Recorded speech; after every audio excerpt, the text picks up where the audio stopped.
Hello students, आज का जो टॉपिक है वो है इंटीग्रेशन। क्या चीज है? इंटीग्रेशन। इससे पहले अपन डिफरेंशिएशन कर चुके हैं।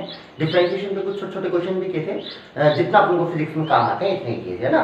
अच्छा, उसमें मेनली तो आपको एक्स पावर एन का आना चाहिए ना, जो ज्यादातर आपके यूज आने वाला है। ठीक है। अच्छा, अब करें इंटीग्रेशन। डिफरेंशिएशन के बारे में आपको पता है, डिफरेंशिएशन किसी भी कर्व का स्लोप बताता है एक्स एक्सिस के साथ। ठीक है। अच्छा, ऐसे इंटीग्रेशन। ठीक है। अब जैसे डिफरेंशिएशन का एक मतलब होता है, मीनिंग होता है उसका ना, बाद में जो डिफरेंशिएशन करना है वो तो आप फॉर्मूला बेस्ड हो ही जाएगा। ठीक है। पर करते क्यों है, उससे क्या निकल के आता है, वो आपको बेसिकली अगर आपको नॉलेज होगी तो आपको जैसे जहाँ पे अप्लाई करेंगे वहाँ पे आपको पता रहेगा कि क्यों अप्लाई किया गया है। ठीक है। ऐसे इंटीग्रेशन का भी अपना एक मीनिंग होता है, तो मैं समझाता हूँ आपको इंटीग्रेशन।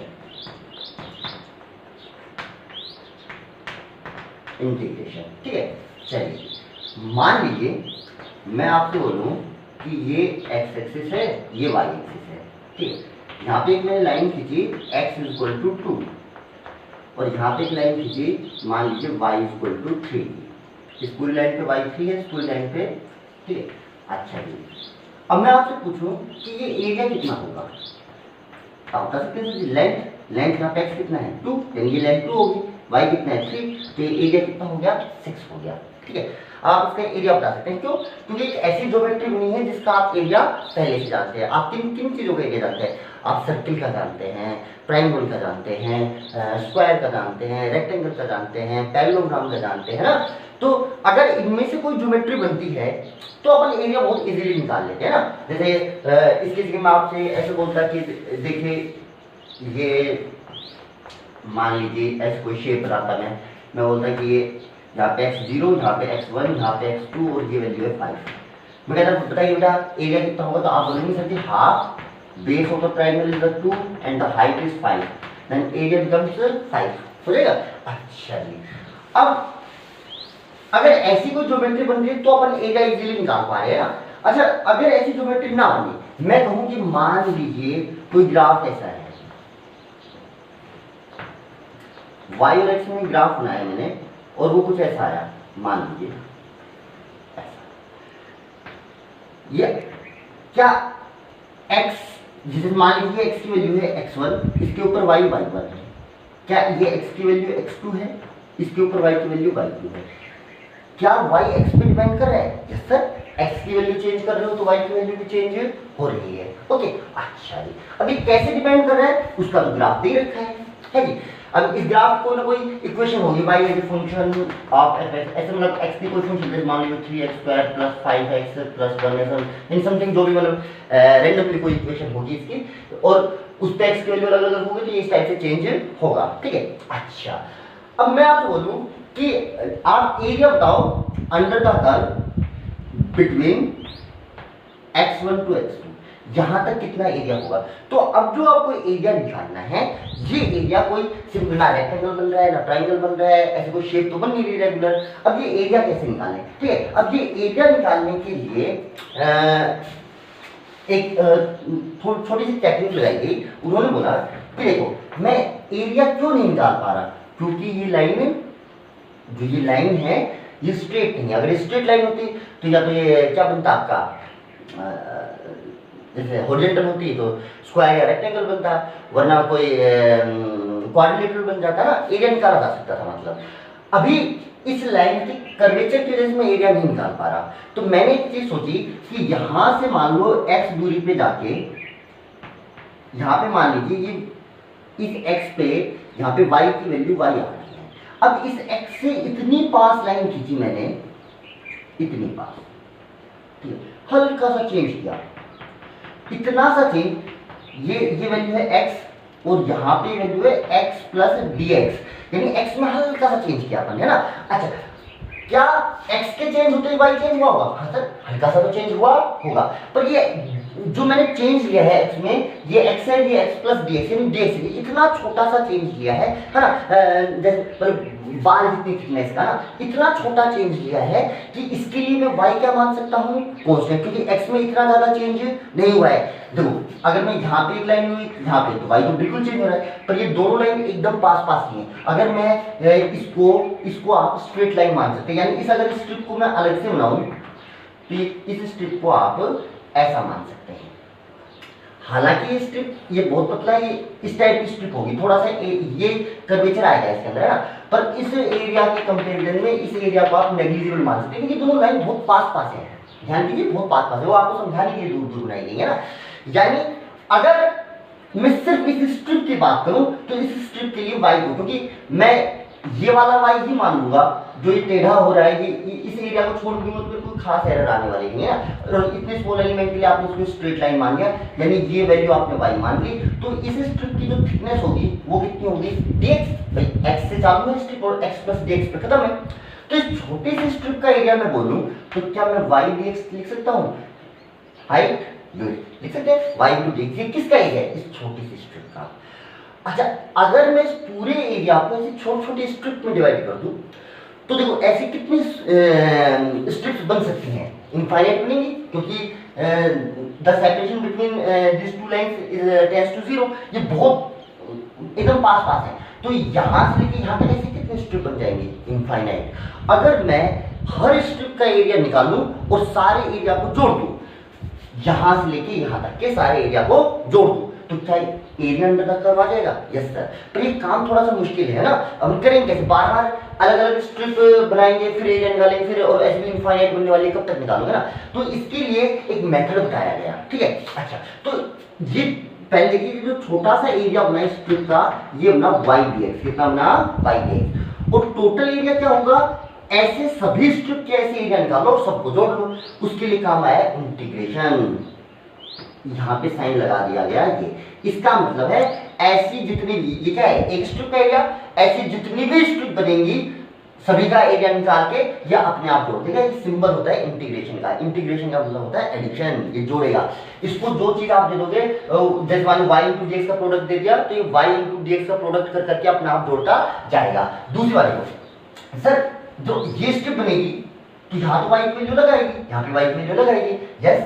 तो ये अपना जब मैं y as function of x होगा, तो खास बात ये अपने आप y को चेंज करता रहेगा x के साथ। किस चेंज करता रहेगा, आप तो y इंटू dx का इंटीग्रेशन करते कैसे वो बाद में समझेंगे, पहले फिलहाल समझिए इसका मतलब क्या है। ये ऐसे y dx क्या हर बार y dx का प्रोडक्ट अलग आएगा, यस सर। और ये अपने आप चेंज कर लेगा उसको और ऐसे सभी एरिया को ऐड कर देगा, ठीक है। अच्छा, ये क्या कर रहा है, ऐसी स्ट्रिप्स के एरिया को ऐड कर रहा है। अच्छा, अब कितनी स्ट्रिप के एरिया ऐड करने हैं, x1 से लेकर x2 तक। जब x की वैल्यू, ये जो dx है, इसमें x चेंज करते जाओगे, देखो x चेंज करोगे तो ये अपना y फंक्शन ऑफ x तो है, तो ये तो अपना आप चेंज हो जाएगा। पर ऐसे एरिया x1 से लेके x2 तक जोड़ने हैं। ये जो x1 से x2 लिखा है मैंने, इसको बोलते हैं लिमिट। क्या बोलते हैं, लिमिट। इसको बताना पड़ता है। इंटीग्रेशन का मतलब तो हो गया सिंपल एडिशन। क्या हो गया, सिंपल एडिशन।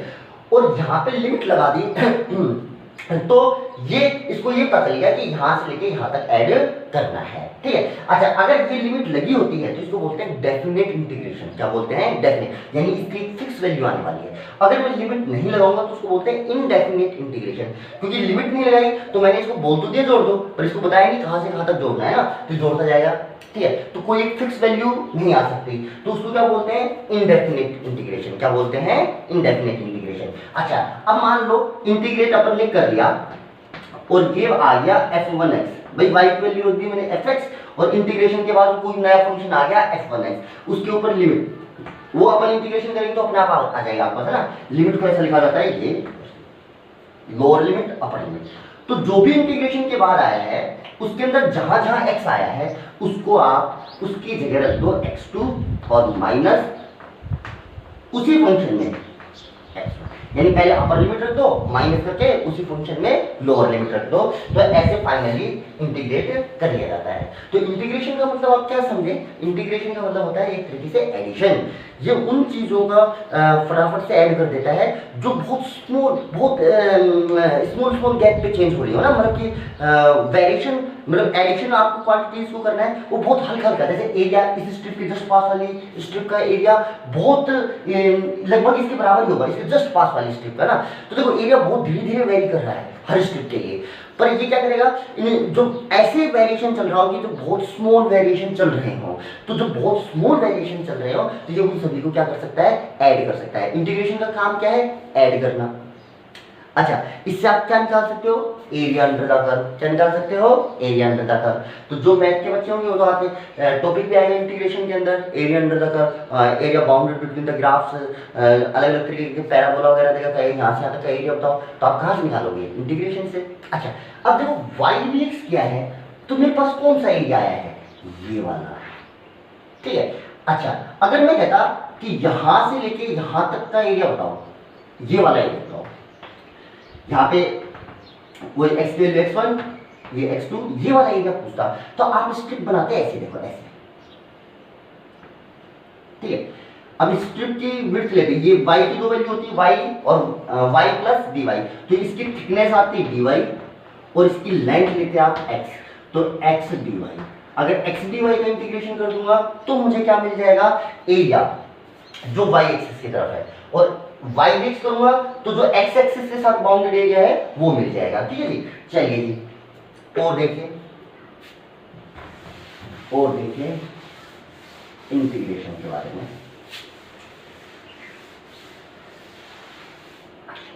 दूसरा, ये जो इंटीग्रेशन होता है ना, ये जो डिफरेंशिएशन आपने किया उसका जस्ट रिवर्स होता है, उल्टा होता है उसका। जैसे मैं आपको जैसे मालूम है वो x की पावर n का डिफरेंशिएशन कितना होगा, तो x की पावर n का डिफरेंशिएशन होगा n x की पावर n माइनस 1, ये डिफरेंशिएशन हो गया।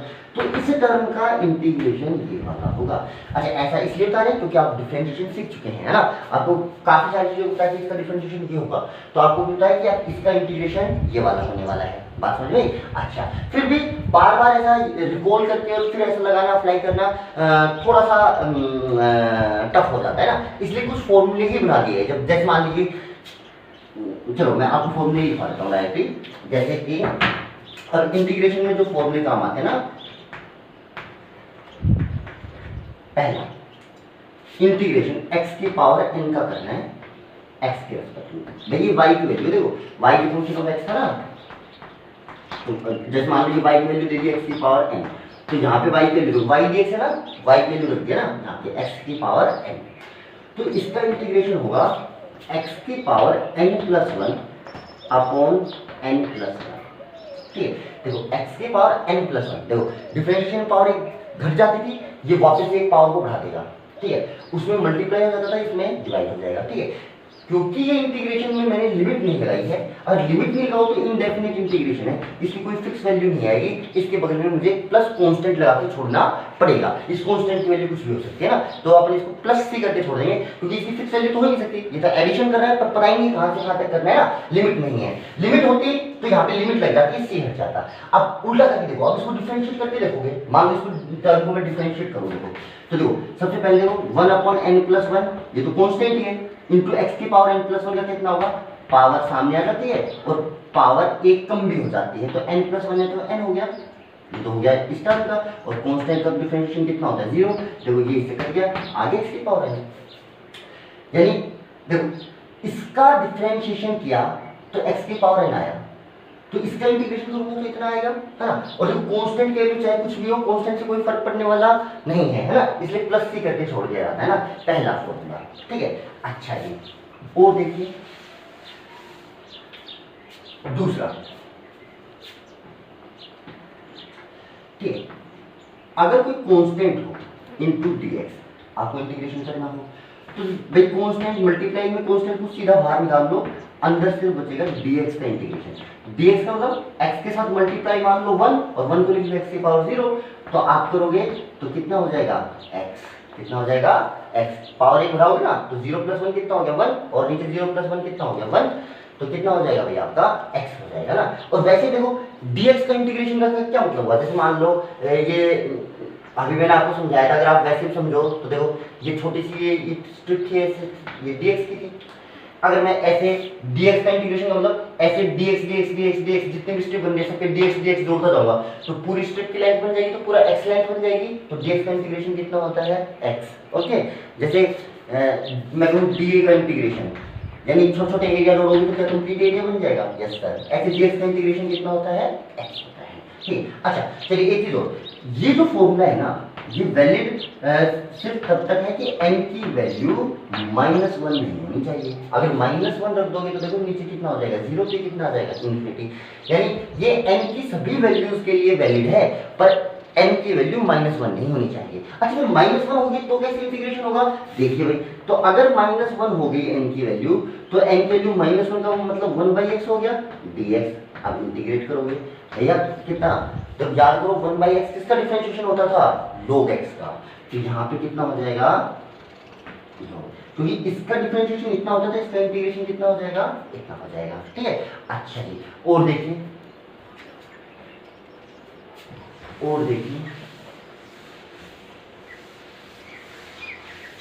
जैसे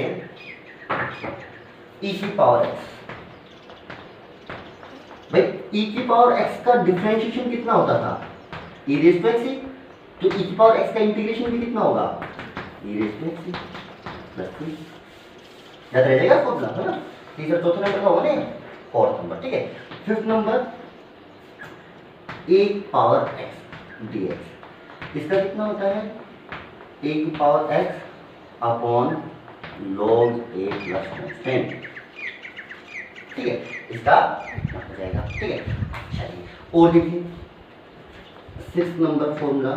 ठीक है, अच्छा ट्रिग्नोमेट्रिक फंक्शन के, क्योंकि भाई ट्रिग्नोमेट्रिक जो फंक्शन थे ना उनके, तो sin x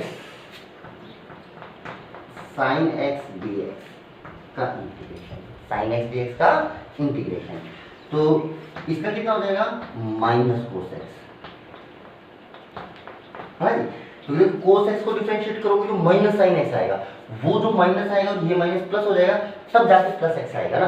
यानी -cos x का डिफरेंशिएशन कितना होगा, +sin x, इसलिए sin x का जो इंटीग्रेशन होता है वो कितना होता है, -cos x। ठीक है, अच्छा जैसे cos x का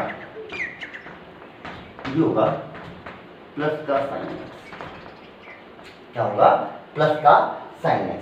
ओके, और जो आपने ट्रिग्नोमेट्री में जितने भी आपने फॉर्मूले लिखे थे ट्रिग्नोमेट्री में, वो सारे फॉर्मूले आप रिवर्स कर दीजिए, वो इंटीग्रेशन के फॉर्मूले बन जाएंगे। जैसे देखो sin x था, जो डिफरेंशिएशन के बाद आया था ना, जैसे मैं कहूँ सेकंड स्क्वायर x dx, भाई इसका इंटीग्रेशन कितना होगा भाई, tan x, कितना होगा, tan x। ठीक है, सेकंड x tan x।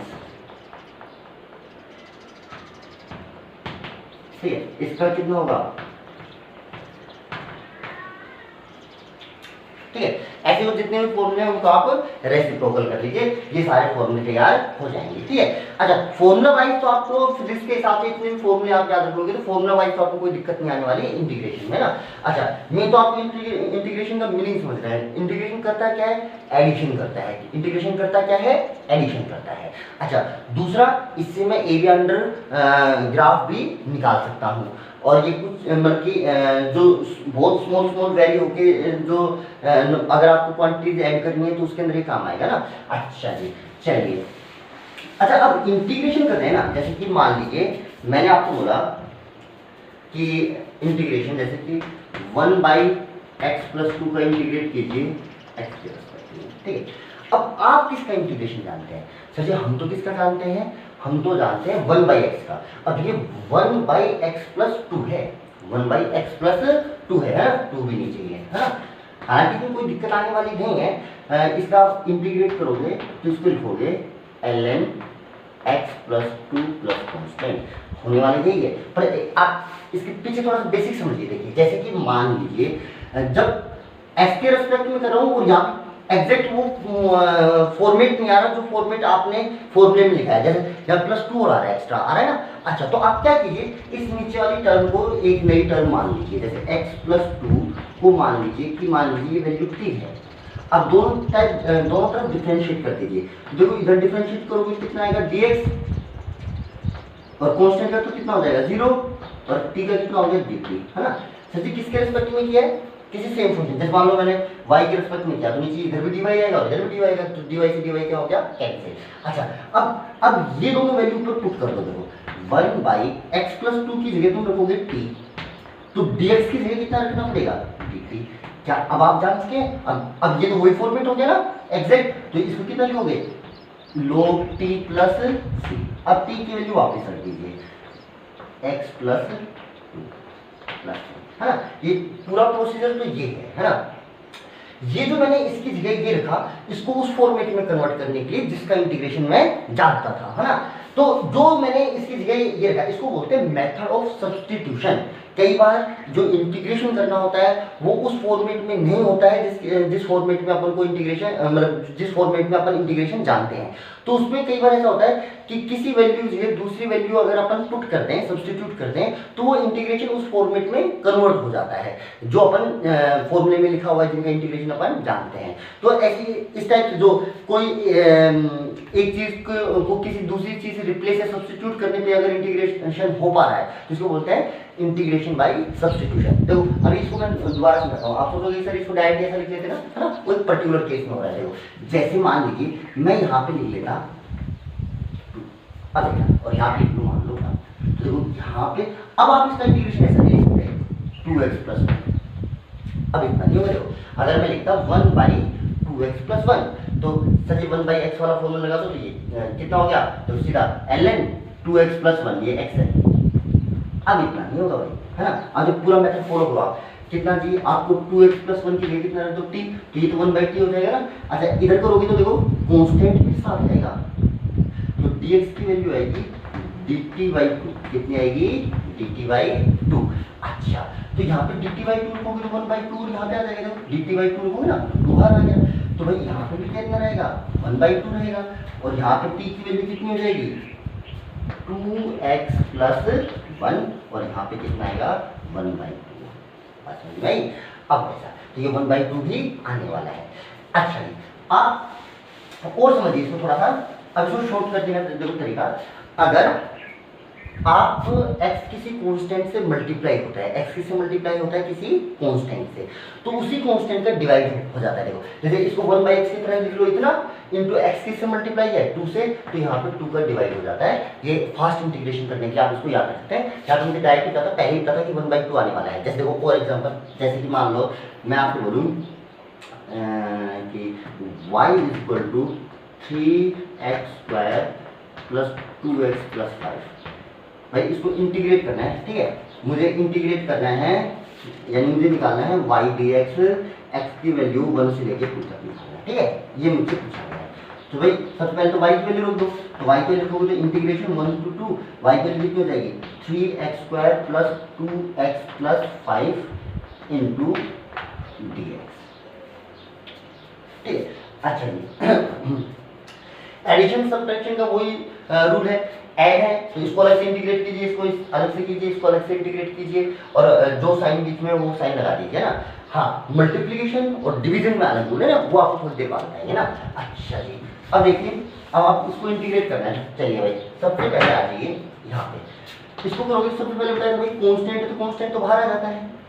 अब x स्क्वायर है तो x स्क्वायर कितना होगा x क्यूब बाई 3 है जी, प्लस 2, यहाँ पे x की कितनी पावर है 1, तो x की पावर कितनी हो जाएगी 2 और divided by 2, x power n plus 1 upon n plus 1 होता है ना भाई, x की power n plus 1 upon n plus 1, यानी x की पावर 1 बढ़ा दीजिए और जितनी हो गई है उतने का डिवाइड कर दीजिए। जैसे इसकी पावर 1 बढ़ा दीजिए 3 और जितनी हो गई है उसका डिवाइड कर दीजिए, इसकी पावर 1 बढ़ा दीजिए 2 और जितनी पावर होगी उसका डिवाइड कर दीजिए 5।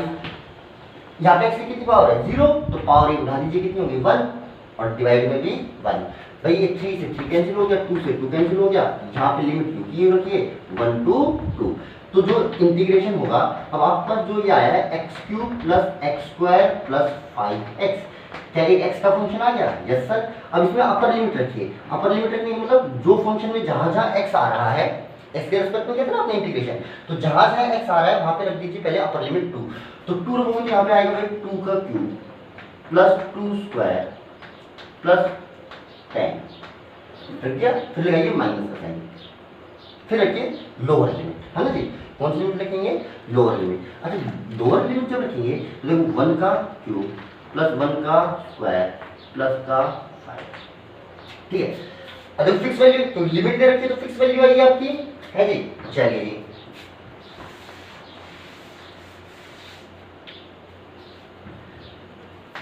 2 का क्यूब कितना हो जाएगा जी 8, ये कितना हो गया 4 प्लस 10 माइनस 1 and 1 2 and 5 7, इसको ऐड कर लीजिए भाई, कितना हो गया 14 और 8 22 माइनस 7 यानी 15।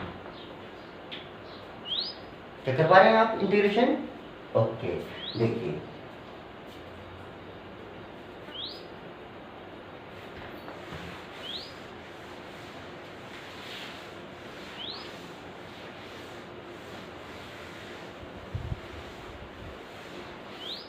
अच्छा जी, चलिए मैंने कहा कि जैसे एग्जाम्पल में काम कहाँ पे आता है ना, जैसे मैंने आपको बोला कि एक रोड है, एक रोड ठीक है, ठीक, इसकी लेंथ है L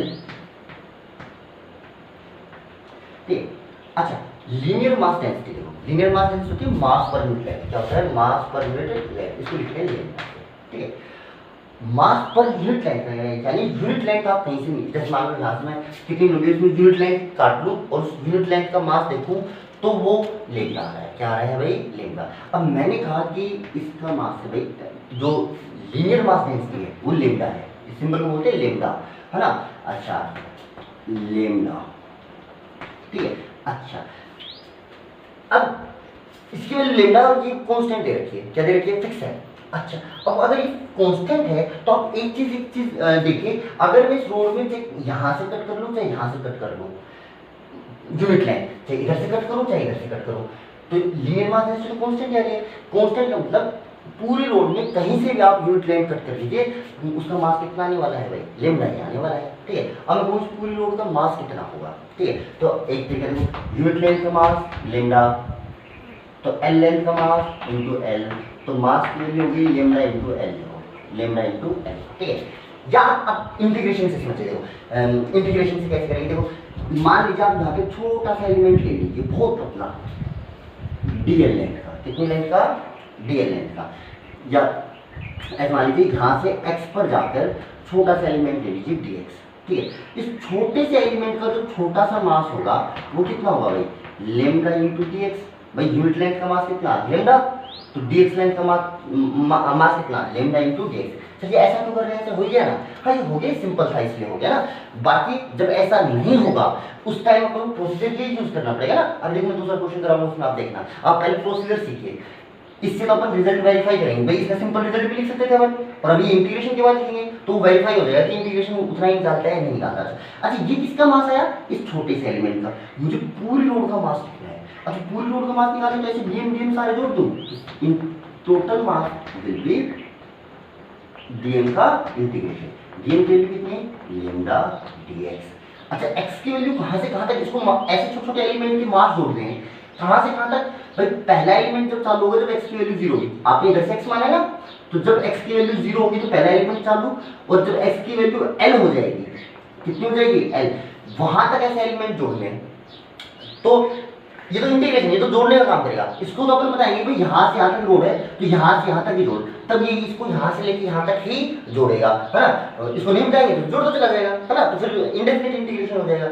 अच्छा तो ऐसे जो डीएम डीएम जोड़ने कहाँ से जोड़ने, जब x की वैल्यू 0 है, यानी देखो x की वैल्यू 0 करूँ तो एलिमेंट यहाँ जाएगा, यानी यहाँ से जोड़ना चालू करना है। अब ऐसे एलिमेंट जोड़ता जा जोड़ता जा जोड़ता जा, लास्ट एलिमेंट कब आएगा जब x की वैल्यू कितनी आ जाएगी l, तो बात समझ में आई। अच्छा क्या लेमडा कांस्टेंट है, यस सर, तो कांस्टेंट है तो भाई किससे बाहर आ जाएगा इंटीग्रेशन से, किससे बाहर आ जाएगा इंटीग्रेशन से। अच्छा इनटू dx, dx का इंटीग्रेशन कितना होता है भाई x, अभी बताया था ना, dx dx के साथ मल्टीप्लाई मान लो x रेज़ टू 0, जब dx dx सारे जोड़ोगे तो x होना ही है, ये हो गया 0 ये हो गया l, पहले लिमिट रख दो भाई, पहले रखो l फिर रखो लोअर लिमिट, क्या लेमडा आ गया, क्या इतना ही आ रहा है, यस सर ठीक है। तो इंटीग्रेशन को मिला के इस टाइप से जोड़ने का काम कर रहा है। चलिए और देखिए ठीक है,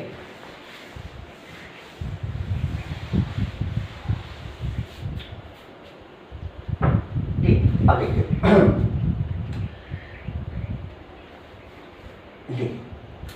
मान लीजिए ये रोड कहता मैं एल लेंथ की है और इसकी लीनियर मास डेंसिटी है लेमडा नॉट इनटू एक्स। तो यहाँ पे x की वैल्यू 0, यहाँ पे x की वैल्यू कितनी भाई l। ओहो, तो यहाँ से लेके यहाँ तक पर यूनिट लेंथ मास अलग अलग है भाई, x चेंज होगा तो लेमडा भी अलग अलग होता जा रहा है। यहाँ पे देखोगे तो x की वैल्यू इतनी होगी तो x की यहाँ पे लीनियर मास डेंसिटी अलग है, यहाँ पे देखोगे तो यहाँ पे लीनियर मास डेंसिटी अलग है। अब मैं कहूँ भाई इस रोड का मास बता दो, तो आपको क्या करना है भाई, इस पूरी रोड का मास बताना है। आपको पर यूनिट लेंथ का मास पता है, पर यूनिट लेंथ का इधर से अलग है और इधर से अलग है भाई। पिछली बार तो पर यूनिट लेंथ का लेमडा था, कहीं से निकाल लो, तो यूनिट लेंथ का कितना लिख रहे थे लेमडा, तो एल लेंथ का कितना लिख रहे थे 12, ठीक है। तो यूनिट लेंथ का तो अब तो हर अब तो मैं लिख नहीं सकता ना यूनिट लेंथ का लेमडा, क्योंकि लेमडा तो भाई फिक्स ही नहीं है ना। कौन सी यूनिट लेंथ का लिखोगे, इधर वाली का लिखोगे या इधर वाली का लिखोगे ना, लेमडा फिक्स नहीं है। तो ऐसे केस में ऐसा किया जाता है भाई, x पर जाकर dx का एलिमेंट काट दो। ये इतनी क्या लेमडा x के साथ वैरी कर रहा है, यस सर, पर ये इतना छोटा सा लिया तुमने dx कि इतने x के वेरिएशन के लिए तुम लेमडा कांस्टेंट मान सकते हो। देखिए लेमडा क्या, अभी आप लोग ग्राफ में देखा था जो y जो आपने dx लेंथ की स्ट्रिप ली थी, क्या y वहां पे वेरी कर रहा था, यस सर, पर x इतना छोटा था कि y के वेरिएशन को मैं छोड़ सकता था। यहाँ पे आप dx इतना छोटा सा एलिमेंट लिया, यहाँ पे आप लेमडा का वेरिएशन, यानी यहाँ से लेकर यहाँ तक क्या मान सकते हो, लेमडा को कांस्टेंट। अच्छा, यहाँ पे लेमडा होगा कितना, तो x दूरी पे कितना होता है लेमडा नॉट इनटू x। अच्छा, इस छोटे से एलिमेंट का जो मास आएगा dm क्या हुआ आएगा, इसमें lambda into dx, lambda into, और यहाँ से लेके यहाँ क्यों लिख पाएगा, क्योंकि यहाँ से यहाँ तक मैंने लेमडा को कांस्टेंट मान लिया। यूनिट लेंथ का इतना तो dx लेंथ का इतना, ये कब लिख पा रहे हैं, जब लेमडा क्या है कांस्टेंट। जब पूरी रोड के लिए लेमडा कांस्टेंट है नहीं, पर इस छोटे से एलिमेंट का तो लिख सकता हूं, इतनी दूर के लिए तो लेमडा क्या माना जा सकता है, constant. Then what is the total mass, integrate कर दो, ऐसे सारे dm जोड़ दो, तो dm जोड़ोगे तो देखो लेमडा की वैल्यू कितनी है, देखिए लेमडा नॉट इनटू x है ना, इनटू dx, और भाई ये 0 से लेके l तक। अब ये अपना डेंसिटी जो लीनियर मास डेंसिटी उसको अपना वेरी करता रहेगा, अपना आप जोड़ता रहेगा ना। देखो तो लेमडा नॉट तो भाई साहब कांस्टेंट है, x का कितना हो जाएगा जी, x²/2, और ये 0 to l, तो कितना हो गया lambda naught l²/2, it is the mass of road. ये काम कौन करता है भाई, इंटीग्रेशन। देखो एक मैथमेटिकल टूल है ये, जो अपन को हेल्प करता है फिजिक्स में। फिजिक्स में अपन को ऐसे बहुत बार स्मॉल वेरिएशन की चीजों को जोड़ना पड़ेगा, ठीक है जी। जैसे समझ लो ये इसको एग्जांपल समझ लो, जैसे रोड का मास निकालना है ना, ऐसे बहुत बार जरूरत पड़ने वाली है अपन को ना, तो ये टूल बहुत हेल्पफुल है। क्या ये इस रोड को अब ऐसे छोटे छोटे एलिमेंट्स को जोड़ रहा है, ऐसे कितने एलिमेंट्स बनेंगे इस पूरी रोड में, इनफाइनाइट। तो पहले पूरी रोड को इनफाइनाइट टुकड़ों में तोड़ता है और बाद में सभी को जोड़ता है, ये इंटीग्रेशन का काम है ना। तो कितना इंपॉर्टेंट टूल है, वरना मैथ छोटे छोटे एलिमेंट बना के जोड़ने लग जाता तो कितना टाइम लगता है, इनफाइनाइट एलिमेंट बोलते जोड़ते जाओ फिर तो ना इंटीग्रेशन। तो integration is very helpful tool, helpful mathematical tool which is used in the physics. क्या आपको इतनी सी बात समझ में आई है, ओके। इसके ऊपर इंटीग्रेशन के ऊपर ये क्वेश्चन इसलिए मैंने बोला है कि आपको थोड़ा सा फील आए कि फिजिक्स में काम कैसे आएगा ना, बाकी तो फॉर्मूले लगाओ आंसर आएंगे। अभी इसके ऊपर जो सिंपल क्वेश्चन है वो मैं आपको नेक्स्ट लेक्चर में करवाने वाला हूँ ना, ओके, थैंक यू।